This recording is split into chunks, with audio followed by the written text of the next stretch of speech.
Well, what's life like today in Kyiv? The February has never ended for us. And sitting here in Kyiv, thanks God, more peaceful Kyiv than it used a year ago.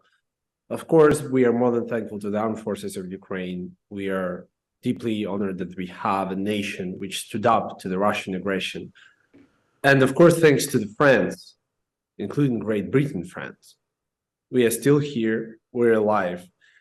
Of course, today it was hard to sleep because, right now we are sitting, the whole country is remembering what was the schedule back there a year ago. Because, by this time, Russians have already pledged that they will take Kyiv in 3 days. They have said that they have taken Kharkiv, Odessa, and other cities.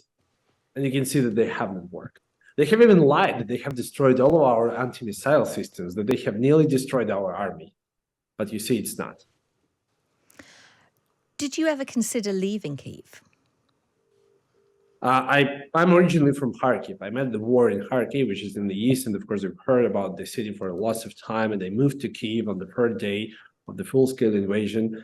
And believe me, most of Ukrainians who are still sitting here in Ukraine, they will never leave their country under any circumstances, because we don't understand the importance of staying here to keep up running the economy, to keep up supporting the army, to keep up, just some kind of normal life. Because whenever there is a fighter coming back from Bakhmut and other, hot places of the front line, it's really important for us to show them that we are alive, to show them that, what they're fighting for. It's interesting, isn't it? Because I know that there's a real mix across the country of how people are able to live. In Kyiv, restaurants are open. You can go out, you can go to shops. There can be some vague sense of a normal life. I realise it's nothing like normal, but it's not like being on the front line. And for some people, they may feel that like the whole of Ukraine is like that. But there are glimpses of normality for some people, aren't there, in Kyiv?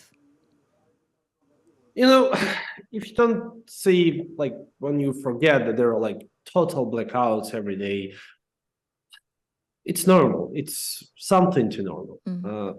But you sometimes feel that you can't say this is wrong, because if we stop living, if we stop drinking our morning coffee, if we stop working, it means that we have lost. And even in Kharkiv, which is 30 kilometers to the Russian border, you can't find a place in the restaurant on Friday night. But of course, we are praising for those who are still on the occupied territories. We hope that everyone will be alive, and we know that lots of our soldiers, they're spending their nights in cold trenches. We are thankful to them. We're really thankful, and we remind them every day that, guys, we are with you. It's only because of you we're still here.